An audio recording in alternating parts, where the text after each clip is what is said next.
जय हिंद दोस्तों। देखिए जेपीएससी 2025 का दोस्तों नया वैकेंसी निकल के आ गया है। इसका फॉर्म भराना भी शुरू हो गया है। इस वीडियो में हम आपको बहुत जरूरी बात बताएंगे, क्योंकि दोस्तों बहुत सारे विद्यार्थियों को कंफ्यूजन है कि सर इसका क्वालिफिकेशन को बढ़िया से समझाइए, क्या क्या इस पे क्वालिफिकेशन मांगा है। दूसरी बात, ये भर्ती क्या है, इस पे नौकरी मिलने के बाद मुझे काम क्या मिलेगा। तो तमाम प्रकार का जितना भी तरह का बात है इस वीडियो में आपको हम बताएंगे। आपको जानना चाहिए, समझना चाहिए, इसके बाद ही आपको फॉर्म भरना चाहिए। तो झारखंड के विद्यार्थी तो भर ही सकते हैं, इसके अलावा पूरे इंडिया के भी स्टूडेंट चाहें तो फॉर्म को भर सकते हैं। तो इस वीडियो में आपको कंप्लीट A to Z जानकारी देंगे। वीडियो को लास्ट तक जरूर देखिएगा, क्योंकि बीच बीच में हम बहुत ही जरूरी बात आपको बताते रहेंगे। देखिए दोस्तों, सबसे पहले तो ये वैकेंसी आया है जेपीएससी की तरफ से, यानी झारखंड पब्लिक सर्विस कमीशन की ये भर्ती है। इस वीडियो में हम आपको योग्यता की पूरी जानकारी देंगे कि इसका क्वालिफिकेशन क्या है, क्योंकि आपको पता होगा कि इस पे क्वालिफिकेशन जो है सब्जेक्ट वाइज इस पे क्वालिफिकेशन मांगा है, तो इसको समझना बहुत ही जरूरी है। सिलेबस के बारे में आपको पूरी जानकारी देंगे। इसका पीटी का सिलेबस क्या है, इसका मेंस वगैरह होगा कि नहीं होगा, इंटरव्यू वगैरह कितना का है नहीं है, आपको पूरा बढ़िया से बताएंगे और पूरा प्रोसेस आपको बढ़िया से समझाएंगे। इसका पूरा सिलेक्शन प्रोसेस हम आपको नोटिस भी दिखाएंगे, ठीक है। और साक्षात्कार यानी जो इंटरव्यू है इसके बारे में भी आपको जानकारी देंगे और संपूर्ण A to Z इंफॉर्मेशन इस वीडियो में मिलेगा। तो देखिए दोस्तों, अभी जो है इसका विभाग समझिए, ये उद्योग विभाग का वैकेंसी है, यानी इंडस्ट्री डिपार्टमेंट का वैकेंसी है, जो कि जेपीएससी के द्वारा निकाला गया है, यानी झारखंड पब्लिक सर्विस कमीशन की तरफ से ये वैकेंसी आया है। विज्ञापन संख्या का बात करेंगे तो जेपीएससी 4/2025 इसका रिक्रूटमेंट का एडवर्टाइजमेंट नंबर है, यानी विज्ञापन संख्या कितना है 4/2025 4/2025। पद का जो नाम है दोस्तों, किस पोस्ट के लिए वैकेंसी आया है तो समझिए, पोस्ट का जो नाम है परियोजना प्रबंधक, ठीक है। इसको क्या बोलते हैं, परियोजना प्रबंधक, यानी प्रोजेक्ट मैनेजर का वैकेंसी है। समझ में आ गया। अभी हम आपको आगे समझाएंगे कि इसका काम क्या होता है।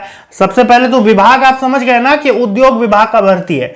पद की बात करेंगे, अब बहुत सारे लोगों को लगता है कि सर ये अस्थाई है, कि 1-2 साल के लिए है। ऐसी बात नहीं है दोस्तों, ये परमानेंट नौकरी है। यहां पर लिखा हुआ अस्थाई वैकेंसी, देखिए विज्ञापन में भी स्पष्ट लिख दिया है कि ये परमानेंट नौकरी है, अस्थाई नौकरी है। 60 साल तक आपका नौकरी रहेगा। क्लियर है। वेतन का बात करेंगे तो देखिए दोस्तों, 9300 से लेकर के 34,800 इसका पे स्केल है, और ग्रेड पे जो है 4800 का है। यदि सैलरी का बात करेंगे, आपको पता है कि भी 8वां वेतन भी लागू हो रहा है, तो सैलरी का बात करेंगे दोस्तों तो ज्वाइन करते ही 45 से 46 हजार इस पे आपको आराम से मिलेगा शुरू में। आगे चल के सैलरी तो आपका बहुत बेहतरीन बढ़ेगा, धीरे धीरे 5 साल 10 साल जैसे जैसे पुराना हो जाइएगा ना, आपका सैलरी देखोगे 68,000 70,000 सैलरी पहुंच जाता है। क्योंकि दोस्तों जो पहले जैसे कि कोई 7th जेपीएससी में ज्वाइन किया है या फिर पहले ज्वाइन किया है, तो उसका अभी सैलरी देखोगे तो बहुत ज्यादा सैलरी है। तो ज्वाइन करते समय थोड़ा सैलरी कम रहता है, क्योंकि आप नए होते हैं, ट्रेनिंग पीरियड में रहते हो, इसलिए सैलरी कम होता है। धीरे धीरे जैसे आपका टाइम पीरियड बढ़ता है, सैलरी भी आपका जबरदस्त बढ़ता है, ठीक है। और हाँ देखिए, उम्र का यदि हम आपको बात बताएं तो कम से कम 22 साल उम्र होना चाहिए। इस फॉर्म को भरना है तो कम से कम 22 ईयर्स एज तो जरूरी है, अधिक से अधिक 35 साल, ठीक है। ये देखिए, ये हम बता रहे हैं जनरल कैटेगरी का। ओबीसी को दोस्तों यहां पर BC1 BC2 आपको पता है झारखंड में होता है, 2 साल छूट मिलेगा। महिलाओं को 3 साल छूट मिलेगा, और जो विद्यार्थी SC और ST कैटेगरी से हैं उनको 5 साल का अच्छा खासा उम्र में छूट मिलेगा। जो विद्यार्थी अदर स्टेट से फॉर्म भरेंगे उनको किसी भी प्रकार का कोई आरक्षण नहीं दिया जाएगा, वो जनरल कैटेगरी से फॉर्म को भरेंगे। क्लियर है। क्योंकि दोस्तों आपको पता है कि हर राज्य का ये रूल होता है, रेगुलेशन होता है कि दूसरे राज्य में आप फॉर्म भरते हो तो आप जनरल कैटेगरी में चले जाते हैं ऑलरेडी, ठीक है। देखिए अब यहां पर बात करेंगे अप्लाई करने में फी कितना लग रहा है, तो 600 रुपया लग रहा है। जनरल BC1 BC2 और EWS इन सभी कैटेगरी का 600, और SC ST और महिलाओं का 150 रुपया है, ये पेमेंट मांग रहा है, ठीक है। बात करेंगे अप्लाई का डेट दोस्तों, तो देखिए 20 जून से फॉर्म चालू हो गया है, 10 जुलाई इसका अंतिम तिथि है, तो 10 जुलाई लास्ट डेट है। फॉर्म को भरने में देरी मत करना, नहीं तो मिस हो जाएगा। 10 जुलाई से पहले ही आपको हर हाल में फॉर्म को जमा कर देना होगा। क्लियर है? फॉर्म को इंटरेस्टेड है तो एकदम जरूर भर दीजिएगा। अब देखिए हम आपको बताते हैं चयन प्रक्रिया, अभी योग्यता हम आपको बताएंगे, नोटिस दिखाएंगे। ठीक है, चयन प्रक्रिया का बात करेंगे तो सबसे पहले आपका लिखित परीक्षा होगा। और हां दोस्तों, इस पे शुरू में ही आपका सब्जेक्टिव एग्जाम होगा। देखिए, शुरू में ही आपका सब्जेक्टिव एग्जाम होगा, इसलिए फॉर्म को भर दीजिएगा, क्योंकि बहुत सारा विद्यार्थी सब्जेक्टिव एग्जाम शुरू में नहीं निकाल पाएगा। यदि आप बढ़िया से तैयारी करके जाएंगे तो आप ही का होगा, क्योंकि ऑब्जेक्टिव एग्जाम तो शुरू में सब कोई निकालने का मतलब सोचता कि चलो मार देंगे, टिक करके हो जाएगा। लेकिन दोस्तों सब्जेक्टिव निकालना थोड़ा सा मतलब जिसको मेंस एग्जाम का तैयारी करने का एक्सपीरियंस है, जो तैयारी करके रखा है, उसके लिए तो काफी बढ़िया है। अब पढ़ेंगे, जिसका तैयारी नहीं है ऐसा नहीं कि वो नहीं डालेगा, वो भी डालिए, लेकिन आपको मेहनत करना होगा, पढ़ना होगा, क्योंकि इस पे शुरू में ही सब्जेक्टिव परीक्षा है। ठीक है, इसके बाद आपका साक्षात्कार मतलब एक छोटा सा इंटरव्यू होगा। आपको पता है कि पीसीएस का एग्जाम में किस तरह का इंटरव्यू होता है। मेनली ज्यादातर क्वेश्चन करंट अफेयर से रिलेटेड होता है, देश दुनिया में क्या अभी चल रहा है, आपकी पर्सनालिटी, आपकी हॉबी, यही सबसे क्वेश्चन आता है। इंडिया का आर्ट कल्चर, झारखंड का सारा कुछ आपसे पूछेगा। ठीक है, इसके बाद आपका डीवी होगा, डॉक्यूमेंट वेरिफिकेशन, और फाइनली आपका ज्वाइनिंग कर दिया जाएगा।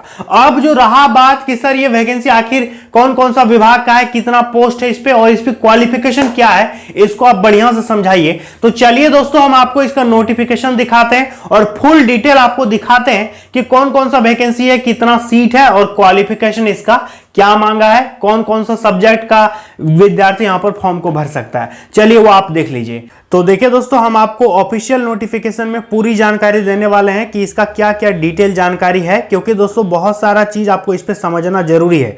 तो देखिए, ये ऑफिशियल नोटिफिकेशन है, झारखंड लोक सेवा आयोग, विज्ञापन संख्या इसका 4/2025 इसका विज्ञापन संख्या है। ठीक है, ऑनलाइन आवेदन प्राप्ति की अंतिम तिथि 10 जुलाई है, जैसा कि हमने आपको बोर्ड में बता दिया है। देखिए, पोस्ट का यदि बात करेंगे दोस्तों, तो देखिए परियोजना प्रबंधक एवं समकक्ष के पदों पर सीधी नियुक्ति हेतु ये परीक्षा आयोजित करवा रहे हैं। ठीक है, डायरेक्ट रिक्रूटमेंट है दोस्तों। देखिए यहां पे लिखा है कि झारखंड राज्य के उद्योग विभाग के पत्रांक इतना इतना के द्वारा झारखंड उद्योग सेवा संवर्ग अंतर्गत परियोजना प्रबंधक एवं समकक्ष के पदों पर सीधी भर्ती हेतु अधियाचना के अनुरूप आपका दोस्तों इच्छुक अभ्यर्थियों से यहां पर ऑनलाइन आवेदन मांगा जा रहा है। ठीक है, और ऑनलाइन आवेदन दोस्तों जेपीएससी के ऑफिशियल वेबसाइट पर आपको फॉर्म को फिलअप करना है। यदि बात करेंगे दोस्तों इस पे कितना कितना वैकेंसी है, तो आप यहां पर देख सकते हैं परियोजना प्रबंधक एवं समकक्ष का दोस्तों टोटल 30 वैकेंसी है। अब यही सोच करके बहुत सारे विद्यार्थी फॉर्म नहीं भरेंगे कि 30 वैकेंसी है तो क्या होगा मेरा, और यही समय दोस्तों अधिकतर लोगों का नौकरी हो जाता है, और मतलब जिसका तैयारी ज्यादा उतना कुछ खास नहीं भी होता ना, वही लोग यहां पर जॉब ले लेते हैं, क्योंकि दोस्तों यहां पर कंपटीशन कम हो जाता है। बहुत सारे लोग सोचते हैं कि इतना कम सीट है, मेरा क्या जो होगा, और भरते नहीं है। लेकिन दोस्तों ऐसी गलती आपको नहीं करना है, आपको फॉर्म को भरना है जरूर। ठीक है, देखिए वेतनमान हम आपको बता दिए 9300 से लेकर के 34,800, लगभग दोस्तों 45 से 46,000 आपको शुरुआती सैलरी आराम से मिल जाएगा। ठीक है, और यहाँ पर ट्रेनिंग का जो टाइमिंग है दोस्तों 2 वर्ष आप ट्रेनिंग पीरियड में रहेंगे, मतलब आप प्रोबेशन में रहेंगे। ठीक है, पद का बात है तो अस्थाई पद है। यदि दोस्तों एजुकेशनल क्वालिफिकेशन हम आपको बताएं कि शैक्षणिक अर्हता क्या होना चाहिए, तो देखिए परियोजना प्रबंधक एवं समकक्ष के बारे में किसी भी मान्यता प्राप्त विश्वविद्यालय से बैचलर ऑफ इंजीनियरिंग या बैचलर ऑफ टेक्नोलॉजी की डिग्री होनी चाहिए, या फिर दोस्तों यदि आपका ये भी नहीं है तो आपका इकोनॉमिक्स है फिर भी चलेगा, मैथमेटिक्स है फिर भी चलेगा, आपने स्टैटिस्टिक्स यानी सांख्यिकी से ग्रेजुएशन किया है फिर भी चलेगा, आपने बीएससी किया है फिर भी चलेगा, आपने वाणिज्य मतलब कॉमर्स में कुछ किया है फिर भी चलेगा, कास्ट अकाउंटेंसी किया है फिर भी चलेगा, रेशम सेरिकल्चर है फिर भी आपका चलेगा। यहाँ पर दोस्तों पर्यावरण, फूड टेक्नोलॉजी अथवा प्रबंधन में किसी भी मान्यता प्राप्त महाविद्यालय विश्वविद्यालय से स्नातक की डिग्री होनी चाहिए। यहां पर दोस्तों जितना भी सारा हम आपको सब्जेक्ट बताए, ठीक है, इस सब में से कुछ भी सब्जेक्ट है आपका, ग्रेजुएशन आप इन सब्जेक्ट्स में कर रखे हैं, तो आप यहां पर फॉर्म को अप्लाई कर सकते हैं। समझ में आया ना? पहले तो लिखा कि आपका बीटेक वगैरह होना चाहिए, यदि ये नहीं है इंजीनियरिंग, आप इंजीनियरिंग बैकग्राउंड से आप नहीं है तो आप ये सब यदि सब्जेक्ट से ग्रेजुएशन किए हैं तो आप यहाँ पर फॉर्म को डाल सकते हैं। देख लीजिए यहाँ सारा सब्जेक्ट जो दिया है, ठीक है। अब एज तो हम आपको बता दिए 1 अगस्त 2024 से आपका एज काउंट करेगा। अब बहुत सारे लोगों का होता है कि एज एक्सपायर हो गया है या फिर दिक्कत हो रही है, तो आप देख लीजिए 1 अगस्त 2024 से आपका एज देखेगा, ठीक है। और यहाँ पर एज कम से कम 22 से 35 साल होना चाहिए। हम आपको पहले भी बता चुके हैं कि इसको किसको कितना उम्र में छूट मिलेगा, ठीक है। अब यदि बात करेंगे दोस्तों कि यहाँ पर चयन का प्रक्रिया, तो ध्यान समझिएगा, चयन प्रक्रिया लिखित परीक्षा, सब्जेक्टिव एवं साक्षात्कार आयोजित किया जाएगा और लिखित परीक्षा के विषय एवं अंकों का निर्धारण जो है निम्नवत होगा। यानी दोस्तों कहने का मतलब सबसे पहले आपका सब्जेक्टिव एग्जाम होगा, डायरेक्ट, मतलब सीधा आपका मेंस ले रहा है, ठीक है, सीधा आपका मेंस होगा। इसके बाद दोस्तों आपका इस पे इंटरव्यू होगा, ठीक है। पहले मेंस होगा, इसके बाद इंटरव्यू ले लेगा, फिर आपको ज्वाइनिंग दे देगा। तो देखिए दोस्तों चयन प्रक्रिया में समझिएगा ध्यान से, इस पे टोटल आपका 4 पेपर रहेगा, ठीक है। यहां पर देख सकते हैं पेपर 1, पेपर 2, पेपर 3 और पेपर 4, ठीक है। यहां पर चारों पेपर में कौन कौन सा है, प्रथम पत्र जो है यानी पेपर 1 जो है आपका सामान्य हिंदी रहेगा, जिसमें से 100 मार्क्स होगा, 2 घंटा आपको समय दिया जाएगा। हिंदी से क्वेश्चन आपसे पूछेगा, ठीक है, मतलब सब्जेक्टिव आपको लंबा चौड़ा क्वेश्चन आंसर लिखना पड़ेगा, जैसे यहां पर लिखा हुआ है ना, देखिए इतना सारा, ऐसे ही दोस्तों आपको लिखना पड़ेगा, ठीक है। इसके बाद दोस्तों सेकंड पेपर आपका अंग्रेजी का होगा, इस पे भी फुल मार्क्स 100 रहेगा, समय आपको मिलेगा 2 घंटा। ऑब्जेक्टिव एग्जाम नहीं है दोस्तों, ध्यान से समझिएगा, ये सब्जेक्टिव परीक्षा का बात हो रहा है। यहां पर देखिए सब्जेक्टिव भी लिखा हुआ है स्पष्ट। इसके बाद दोस्तों जो तीसरा पेपर है यह आपका जीएस का होगा, सामान्य अध्ययन जिसको बोलते हैं जनरल स्टडीज, 200 मार्क्स का ये होगा जीएस, 2 घंटा इस पे भी आपको समय मिलेगा। इसके बाद दोस्तों पेपर 4 आपका देखिए औद्योगिक विकास, औद्योगिक श्रम विधि एवं संबंधित नियमावली, यानी उद्योग से संबंधित आपका नॉलेज पूछेगा। यहां पर टोटल क्वेश्चन कितना पूछेगा, देखिए 300 मार्क्स का ये परीक्षा होगा, 2 घंटा आपको इस पे समय दिया जाएगा, ठीक है। तो 4 सब्जेक्ट से दोस्तों यहां पर क्वेश्चन पूछ रहा है, तो आप देख लीजिए। इसके बाद दोस्तों यहां पर यदि बात करेंगे तो सामान्य हिंदी तथा सामान्य अंग्रेजी में प्राप्त लब्धांक एवं अन्य लिखित पत्रों और साक्षात्कार के लब्धांकों में नहीं जोड़ा जाएगा। यानी दोस्तों यहां पर सामान्य हिंदी और अंग्रेजी में जो आप मार्क्स लाएंगे वो लिखित पत्रों और मतलब इंटरव्यू के साथ उसको नहीं जोड़ा जाएगा। सामान्य हिंदी एवं सामान्य अंग्रेजी में 30% आपको अनिवार्य है, 30% अंक लाना जरूरी है, ये क्वालिफाइंग नेचर का है। क्लियर है। आगे यहां पर देख सकते हैं 2 नंबर में कि लिखित परीक्षा में सफल उम्मीदवारों का साक्षात्कार जो है 100 मार्क्स का आपका इंटरव्यू होगा। इंटरव्यू मतलब इसको बोलते हैं पर्सनालिटी टेस्ट, ठीक है। इस पे भी यदि बात करेंगे तो न्यूनतम अर्हतांक कितना है, तो देखिए यहां पर लिख रहा है कि लिखित परीक्षा एवं मौखिक परीक्षा के लिए कोटिवार न्यूनतम अर्हतांक जो है आपका निम्नलिखित है। टोटल जोड़ करके कितना कम से कम लाना होगा, जनरल वालों को 40% मार्क्स लाना जरूरी है, तभी आप क्वालिफाई कर पाओगे। 40 से नीचे आएगा तो आपको फेल घोषित कर देगा। इसके बाद ऊपर जितना आएगा तभी आपका डिसाइड होगा कि आपका आगे क्या होगा, कट ऑफ में आपका आएगा कि नहीं आएगा। इसके बाद दोस्तों पिछड़ा वर्ग यानी ओबीसी वालों का 36.5% कम से कम क्वालिफाइंग नंबर आपको लाना ही पड़ेगा। इसके बाद दोस्तों पिछड़ा वर्ग एनेक्सर 1 का बात करेंगे तो 34% इनका क्वालिफाइंग मार्क्स है, और एससी एसटी का और महिलाओं का बात करेंगे तो 32% जरूरी है। जो आदिम जनजाति से बिलोंग करते हैं उनका 30%, और ईडब्ल्यूएस जो आर्थिक रूप से कमजोर है उनका 40% मार्क्स लाना जरूरी है। इतना आपको क्वालिफाई करने के लिए लाना होगा, ठीक है। सिलेबस देख सकते हैं आप, सामान्य हिंदी और अंग्रेजी का पाठ्यक्रम में मैट्रिक स्तर के आपका सवाल यहां पर पूछा जाएगा, ठीक है। और सामान्य अध्ययन में देख सकते हैं आपका झारखंड का नॉलेज पूछेगा,